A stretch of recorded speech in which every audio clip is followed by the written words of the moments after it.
नमस्कार दोस्तों, आज मैं बात करने जा रहा हूं उस किताब के बारे में जिसने मेरी सोच बदल दी और मुझे ऐसा लगता है कि इसे पढ़कर मेरे अंदर काफ़ी कुछ बदला है। और अब तक मैंने अपने चैनल पर किताबों का रिव्यू नहीं शुरू किया था और जब मैंने सोचा कि मुझे अपने चैनल पर अब किताबों का रिव्यू करना शुरू करना चाहिए तो मेरे को सबसे पहले यही ख्याल आया कि मुझे इसी किताब को सबसे पहले रिकमेंड करना चाहिए।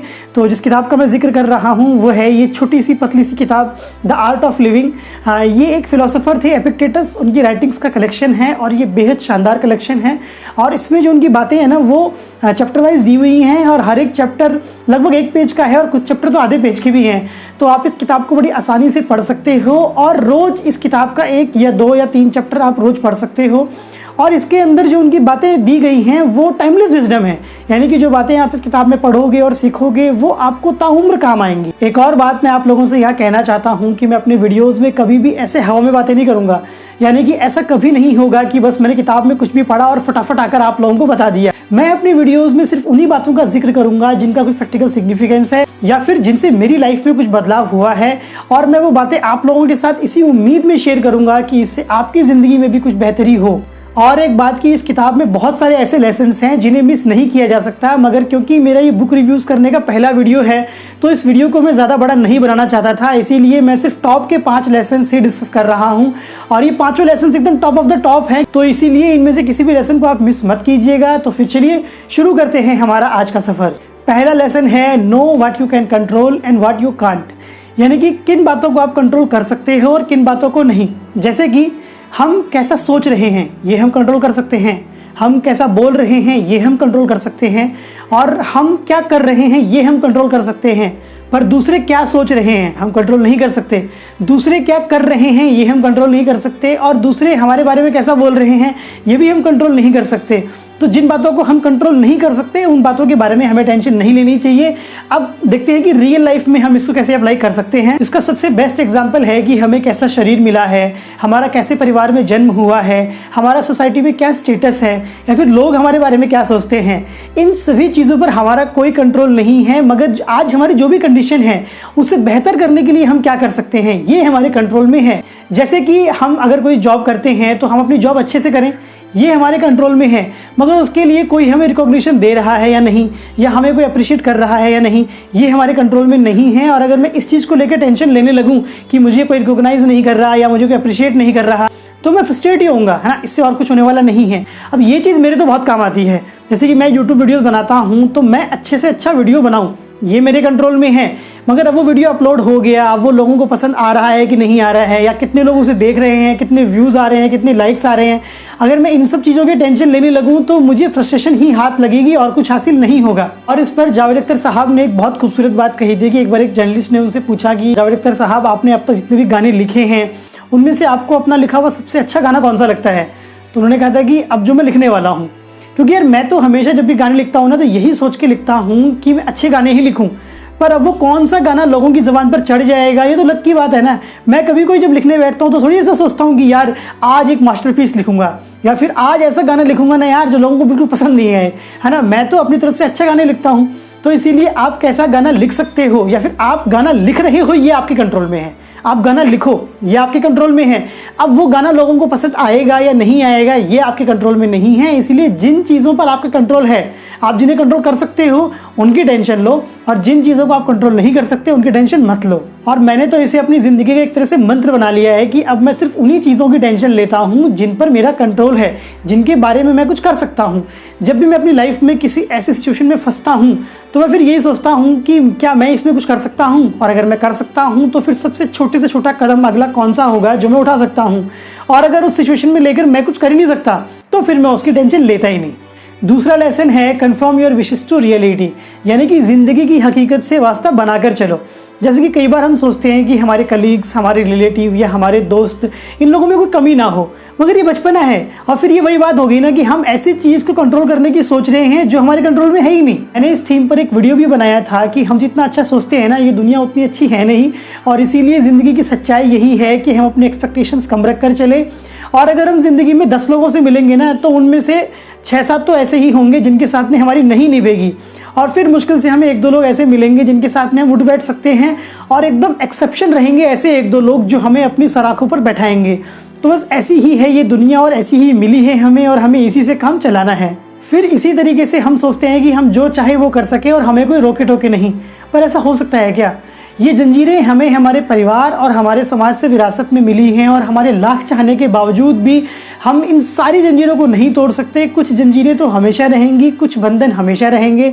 और मैंने तो ये रियलाइज़ किया है कि यार इस सच्चाई को अपनाने में ही भलाई है और इसके साथ जीने में ही भलाई है। तीसरा लेसन है, happiness can only be found with in. यानी कि खुशी जो है ना वो हमेशा अंदर से ही आएगी, वो कभी भी किसी बाहर की चीज़ से हासिल नहीं होगी।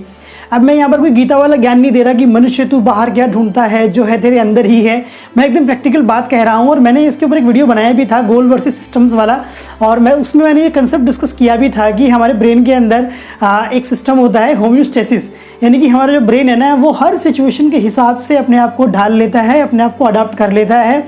तो अगर आपने कोई गोल बनाया हुआ है ना कि भाई मुझे उस मुकाम पर पहुंच के बहुत खुशी मिलेगी, या मुझे कोई चीज़ हासिल करनी है और उस चीज़ को हासिल करके बहुत खुशी मिलेगी, तो हो सकता है कि वो गोल को हासिल करने पर आपको खुशी मिले भी और एक इंस्टेंट बर्स्ट ऑफ हैप्पीनेस मिले भी, पर थोड़ी देर बाद, थोड़े दिनों बाद में वो खुशी धीरे धीरे धीरे कम हो जाएगी, आप उसके आदी हो जाओगे और कुछ दिनों बाद में वो खुशी एकदम ख़त्म हो जाएगी। फिर आप कोई नया गोल सोच लोगे कि यार अब मुझे वहाँ पहुँचना है और वहाँ जाके मैं खुश रहूँगा या खुश हो जाऊँगा, और या फिर कोई नई चीज़ मुझे हासिल करनी है और उसको हासिल करने के बाद मैं खुश हो जाऊँगा, और फिर वही चक्रव्यूह शुरू। अब मैं अगर आपको अपना एग्जांपल दूं तो पहले अगर मुझे लाइफ में कुछ अचीव करना होता था तो उसको लेकर मैं बहुत टेंशन में रहता था और मैं सारा वक्त टेंशन में ही गुजार देता था। पर अब मैंने अपनी ये अप्रोच चेंज कर ली है और अब मैं टेंशन नहीं लेता।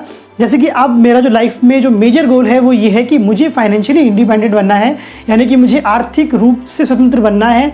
पर ये चीज़ मुझे टेंशन नहीं देती है, और इनफैक्ट जब से मैंने ये चीज़ सोची है और जब से मैंने इस चीज़ के बारे में कॉन्शियसली डिसीजंस लेना शुरू किया है, तब से मैं और ज़्यादा प्रोडक्टिव हो गया हूँ और रोज़ नई नई चीज़ें सीख रहा हूँ और रोज़ नई नई चीज़ें कर भी रहा हूँ।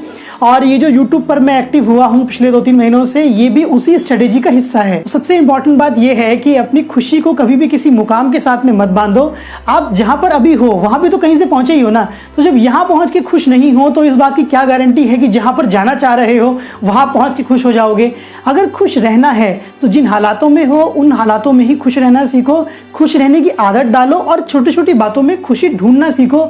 और इसी कंसेप्ट से जुड़ी हुई मुझे एक फिल्म याद आ रही है कि विक्रांत मैसी की और सैनी गुप्ता की एक शॉर्ट फिल्म है डिटूर नाम से। बहुत ही प्यारी सी सुंदर सी शॉर्ट फिल्म है, 10 मिनट की है, और मैंने ये शॉर्ट फिल्म शायद 2-3 साल पहले देखी थी। और लेकिन जब भी मैं कुछ इस तरह की बात सोचता हूँ ना तो वो शॉर्ट फिल्म मेरे जहन में आ जाती है। चौथा लेसन है forgive over and over and over, यानी कि दूसरों को माफ़ करो, दूसरों को माफ़ करते रहो और दूसरों को माफ़ करने की आदत डालो। होता ये है ना कि जब दूसरे लोग कोई गलती करते हैं ना तो हम उनको उनकी गलतियों से तुरंत जज कर लेते हैं और हम कभी भी ये नहीं देखते कि उन्होंने वो गलतियाँ किन हालातों में की हैं। और कई बार तो हम उनकी गलतियों को उनके कैरेक्टर से मान देते हैं, यानी कि उसने ऐसा किया यानी कि वो ऐसा है। लेकिन जब हम अपनी गलतियों की समीक्षा करते हैं तो हम पूरे हालातों का जायज़ा लेते हैं, और कई बार तो ऐसा होता है कि हम हालातों पर ही थोप देते हैं कि मैं इन हालातों में था, इसके कारण मुझसे ये गलती हो गई है, और अपने आप को हम एकदम बरी कर देते हैं। और ये मेरे साथ तो कई बार हुआ है कि मैंने कुछ लोगों को, उन्होंने कुछ गलतियां की, उसके कारण मैंने उन्हें माफ़ नहीं किया, और बहुत बाद में मैंने रियलाइज़ किया कि ये गलतियां मैंने भी की थी, पर मेरा कभी इस तरफ ध्यान ही नहीं गया कि मैं भी वही गलतियां कर रहा हूँ। और अगर मैं अपनी बात करूं तो मैं शायद दिल से अभी उतना अच्छा इंसान नहीं हूं और मैं लोगों को बड़ी आसानी से माफ़ नहीं कर पाता, मगर मेरे कुछ दोस्त हैं जो लोगों को बड़ी आसानी से माफ़ कर देते हैं और वो दिल के बड़े अच्छे हैं। पर अब मैंने भी अपनी ज़िंदगी में ये उसूल बना लिया है कि यार लोगों को माफ़ करने वाला मैं कोई हूँ ही नहीं, क्योंकि अगर मैं किसी को माफ़ नहीं भी करता तो उसकी ज़िंदगी में कोई फ़र्क नहीं पड़ने वाला, तो फिर मैं क्यों मलाल लगे घूमूँ। तो इससे अच्छा है कि माफ़ी कर दो यार, ताकि अपनी नज़रों में तो अपनी इमेज बनेगी यार कितना दरियादिलू मैं। और दूसरी बात ये भी है ना कि मैंने ये रियलाइज़ किया है कि जब मैं किसी को माफ़ कर देता हूँ ना तो मन एकदम शांत हो जाता है। तो इसीलिए ये जो दूसरों को माफ़ करने वाला जो मेरा जो अभी कंसेप्ट है और ये जो मैं आदत डालने की कोशिश कर रहा हूँ, आप इसे मेरा स्वार्थ भी कह सकते हैं। तो दूसरों को तो माफ़ करना ही चाहिए, पर साथ साथ में हमें खुद को भी माफ़ करना सीखना चाहिए, क्योंकि मुझे ऐसा लगता है ना कि हमारी खुद से एक्सपेक्टेशन कुछ ज़्यादा ही रहती हैं। और हमें ये समझना चाहिए कि जो सेल्फ इम्प्रूवमेंट की जो प्रोसेस है ना, इसमें अगर हम 2 कदम आगे चलते हैं तो फिर हमें 1 कदम पीछे चलना पड़ता है, और यही रियलिटी है। और इस रियलिटी को हम जितनी जल्दी अपना लें उतना हमारे लिए बेहतर है।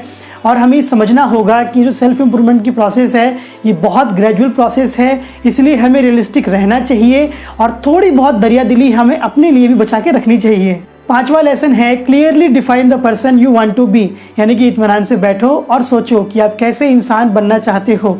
ये बहुत ही प्रैक्टिकल एडवाइस है और अगर आपने इसे फॉलो करना शुरू कर दिया तो मुझे लगता है कि आपको आज से ही इसका फ़ायदा दिखना शुरू हो जाएगा और आपकी थिंकिंग बहुत क्लियर हो जाएगी। और एटॉमिक हैबिट्स, इंडिस्ट्रक्टिबल और education of a value investor जैसी न जाने कितनी सारी किताबों में मैंने इस कंसेप्ट के बारे में पढ़ा है और ये एडवाइस बार बार मेरे सामने आता ही रहता है। तो इसीलिए आज ही बैठो, अपनी आइडेंटिटी डिफाइन करो और अपने आइडियल सेल्फ को डिफाइन करो और उसी के अनुसार एक्ट करो। और नीर एयाल ने तो अपनी किताब इंडिस्ट्रक्टिबल में डिस्ट्रैक्शंस को डिफाइन भी इसी तरीके से किया है कि जो एक्टिविटीज़ आपको अपने आइडियल सेल्फ की तरफ ले जाती हैं वो ट्रैक्शंस हैं और जो एक्टिविटीज़ आपको अपनी आइडियल सेल्फ से दूर ले जाती हैं वो डिस्ट्रैक्शंस हैं। ये बात सुनने में चाहे आपको भले ही एब्स्ट्रैक्ट लगे, पर अगर आप कॉन्शियसली इस पर बैठ के ध्यान दोगे तो आपको एक पैटर्न दिखने लग जाएगा। और अगर मैं नीर एयाल की जो बात है उसको दूसरे शब्दों में कहूँ तो आपको कैसे पता चलेगा कि आप गलत रास्ते पर हो या आप भटक गए हो, जब तक आपको यही नहीं पता होगा कि मेरा रास्ता कौन सा है ना, आपको किस रास्ते पर चलना है। तो इसीलिए मेरा ये सुझाव रहेगा आपसे कि आज ही अपना रास्ता ढूंढना शुरू कर दो, और या फिर मैं तो यूँ कहूँगा कि अपना रास्ता बनाना शुरू कर दो। अगर मैं आपको अपना एग्जांपल दूं तो मैं अपने आप को एक शांत स्वभाव के व्यक्ति के तौर पर देखता हूँ, जो कि दूसरों के मामलों में बिल्कुल हस्तक्षेप नहीं करता है और ना ही दूसरों को जज करता है। और मेरा तरीका कोई भी हो, मेरी राह कोई भी हो, अल्टीमेटली मैं लोगों की लाइफ में वैल्यू ऐड करना चाहता हूँ। तो जब भी मैं कुछ करता हूँ ना, तो अपने एक्ट्स को मैं इसी तरह से डिफाइन करता हूँ कि वो मेरी आइडेंटिटी को जस्टिफाई कर रहे हैं या नहीं कर रहे हैं। तो इसीलिए मैं ये चाहता हूँ कि आप सब लोग भी आज इस प्रोसेस को मोटे मोटे तौर पर शुरू कर दो कि आप सबको कैसा इंसान बनना है। ये था मेरा आज का वीडियो। और अगर आपकी हिंदी साहित्य में रुचि है तो मेरी 10 फेवरेट किताबों पर मैंने एक वीडियो बनाया है, आप इस वीडियो को देख सकते हैं।